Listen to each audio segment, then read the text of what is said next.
Di tengah derasnya arus informasi dan cepatnya perubahan zaman, manusia seringkali merasa seolah berada di persimpangan yang tak berujung.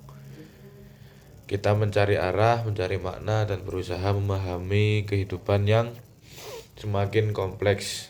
Dalam pencarian itu, ada satu sumber yang tak pernah kehilangan relevansinya, yang tetap menjadi cahaya di tengah kegelapan, yaitu Al-Quran dan hadis. Namun, pertanyaannya bukan lagi sekedar bagaimana kita membaca, melainkan bagaimana kita memahami keduanya. Apakah kita sudah benar-benar menggali isinya yang terkandung di dalamnya, ataukah kita masih memandangnya sebagai teks yang jauh dari realitas hmm, di kehidupan modern.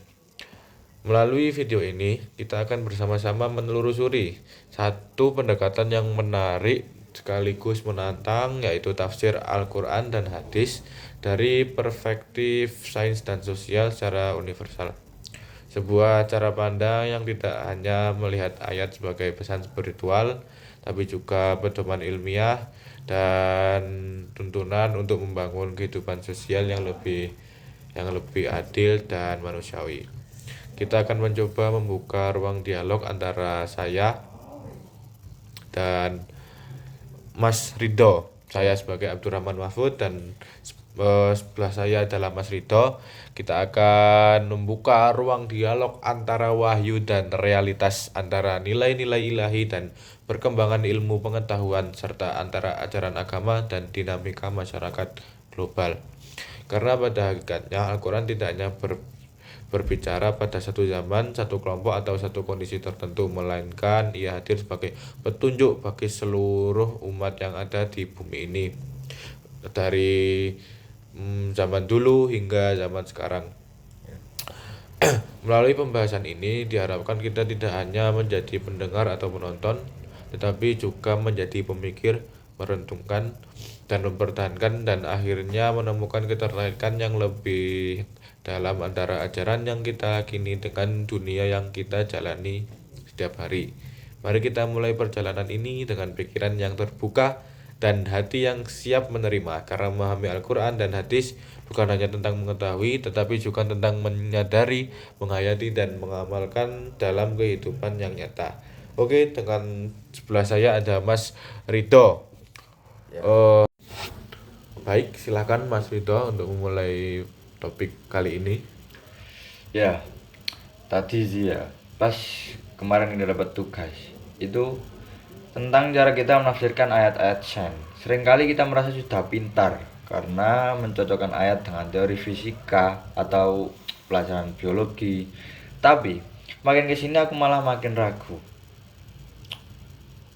Oh, ragu kenapa Mas Ridho? Ya, mungkin karena ada jebakan di situ. Oh, pikir saya. Heeh. Saya berpikir itu sebenarnya jebakan. Misalnya, ada ayat tentang rotasi bumi. Terus kita bilang, wah ini pasti maksudnya bumi berotasi pada porosnya. Padahal bisa jadi orang zaman dulu bacanya beda banget. Menurutmu apa kita terlalu memaksakan sains masuk ke teks agama? Aku paham pikiranmu. Memang ada istilah scientific access atau tafsir ilmi kalau bahasanya. Iya. Resikonya kalau nilai teori sains yang kita jadikan acuan itu ternyata salah atau berubah, seperti teori atom yang dulu dianggap partikel terkecil ternyata sekarang bukan. Apakah berarti tafsir kita akan runtuh?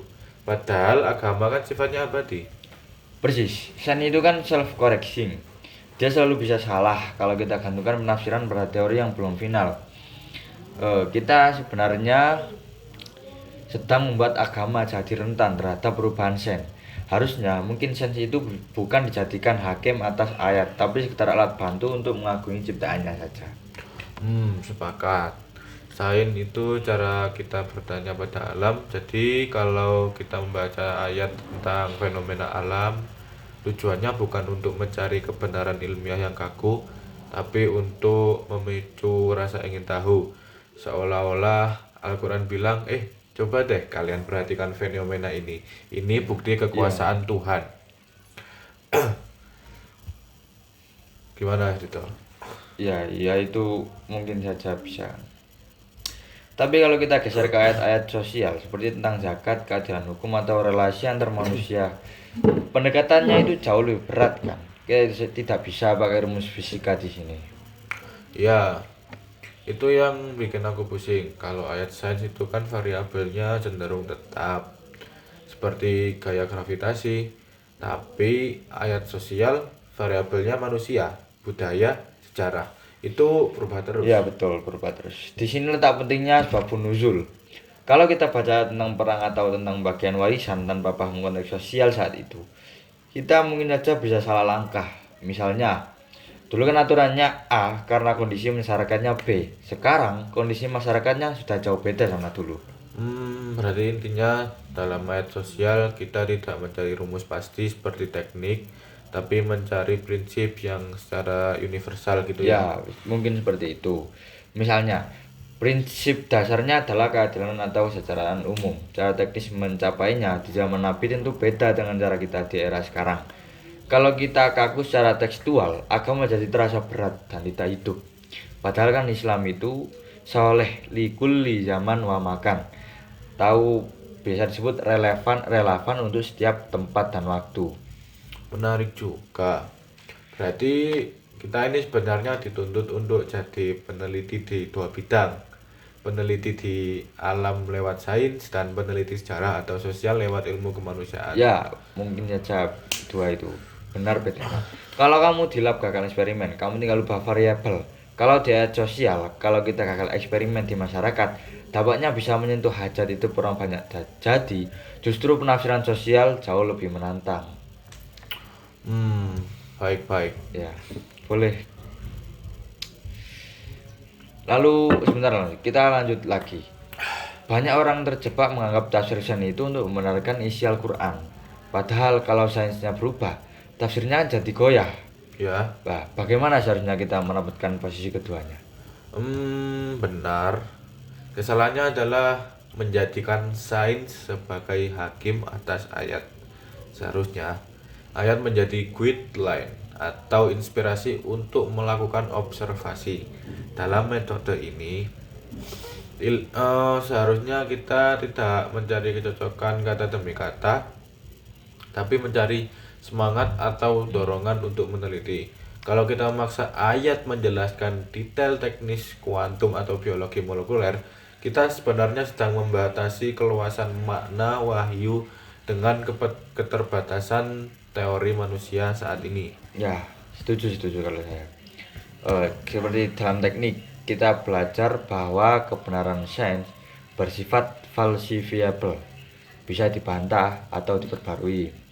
Jika kita menafsirkan ayat berdasarkan teori yang besok bisa salah, berarti kita secara tidak langsung membuat tafsir itu ikut salah. Jadi, metode tafsir sains yang benar itu harusnya bersifat motivatif, bukan informatif, tentang detail teknis alam semesta.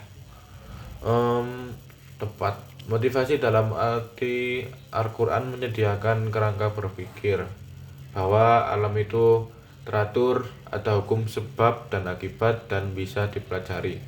Tafsir ilmi yang sehat adalah yang menjaga otoritas wahyu di atas teori sains yang selalu berkembang. Jadi ketika kita membaca ayat tentang fenomena alam, yang kita ambil adalah prinsip kosmologi atau bukan sekedar data empirisnya. Oh, ya, data empiris. Sekarang geser ke tafsir sosial. Dari tantangannya berbeda. Di sini kita tidak bisa bicara tentang hukum alam yang statis, tapi tentang interaksi manusia yang cair. Metodologi yang sering dipakai adalah maqasid syariah atau melihat tujuan di balik hukum. Menurutmu apa perbedaan fundamental dalam membedah ayat sosial dibanding ayat sains? Mungkin perbedaannya seperti itu. Perbedaan utama pada di ayat sains variabelnya adalah alam yang relatif konstan. Di ayat sosial variabelnya adalah budaya, ekonomi, struktur politik yang berubah-ubah. Metode tafsir sosial yang kaku akan menghasilkan hukum yang tidak manusiawi dan jika di zaman berbeda. Oh ya, contohnya ayat tentang relasi gender atau ekonomi di masa lalu. Kalau kita pakai pendekatan harfiah, mungkin akan bentrok dengan realitas sosial sekarang. Apakah metodenya harus melakukan dekonstruksi terhadap pemahaman lama untuk mencapai tujuan keadilan yang sama? Untuk mencapai keadilan yang sama, bukan sekadar dekonstruksi, tapi rekontekstualisasi. Kita harus bisa membedakan mana yang merupakan instrumen dan mana yang tujuan. Contoh, sistem muamalah di masa lalu adalah instrumen untuk mencapai keadilan ekonomi. Jika sekarang instrumennya sudah tidak relevan karena adanya sistem perbankan digital, maka yang dipertahankan adalah nilai keadilan, bukan bentuk instrumennya. Itu poin yang krusial. Jadi metode tafsir yang sosial itu menurut kemampuan analisis cara yang lebih berat dibanding sains. Jauh lebih berat. Dalam tafsir sains, kita butuh data, laboratorium, tafsir sosial, dan kita butuh data sejarah, sosiologi, antropologi, dan menurut saya masih banyak lagi faktor yang lain. Seorang penafsir sosial harus paham gimana struktur masyarakat ayat itu turun, apa masalah utamanya, dan bagaimana wahyu merespon masalah tersebut. Tanpa analisis, kita akan terjebak menjadi pemuja teks yang mengabaikan pemberitaan manusia di lapangan. Oke, saya mulai masuk. Baik sains maupun sosial, keduanya menurut kita untuk keluar dari zona nyaman teks harfiah. Tafsir sains menurut kita untuk berani melihat realitas alam, ya betul, sebagai bukti kebesaran. Sementara tafsir sosial menurut kita untuk berani melihat realitas manusia sebagai sasaran utama keadilan. Itu kan yang kamu maksud? Persis, dan ingat, keduanya harus dipayungi oleh kerangka etika. Sains tanpa etika akan melahirkan teknologi destruktif, dan tafsir sosial tanpa etika akan melahirkan penindasan atas nama agama. Jadi tugas mahasiswa atau peneliti di kedua bidang ini sebenarnya bukan untuk mencocok-cocokkan sains kan, Ya, tapi untuk menggunakan cahaya wahyu agar sains dan kebijakan sosial kita tetap memanusiakan manusia, betul? tepat sekali. Ya. Itu adalah titik temu yang paling substansial. Kita tidak butuh sains Islami yang hanya sekedar label, tapi kita butuh saintis yang Qurani dan sosiolog yang Qurani. Mereka yang menggunakan metode berpikir yang jernih, kritis, namun tetap memegang teguh nilai moral Al-Quran. Oke, baik Mas Arji, terima kasih. Karena mungkin pada akhirnya manfaat sains dan kebijakan sosial itulah yang akan dipertanggungjawabkan. Oke, cukup. Ya, itu kesimpulan yang tepat menurut saya. Fokus pada solusi, bukan hanya polemik kecocokan teks, tidak mencocokkan teks yang ada dalam Al-Quran. Karena pada akhirnya manfaat sains dan kebijakan sosial itulah yang akan dipertanggungjawabkan. Baik, mungkin itu saja pembahasan yang bisa kita sampaikan. Jika ada kesalahan atau yang lainnya kami mohon maaf, kami pamit undur diri.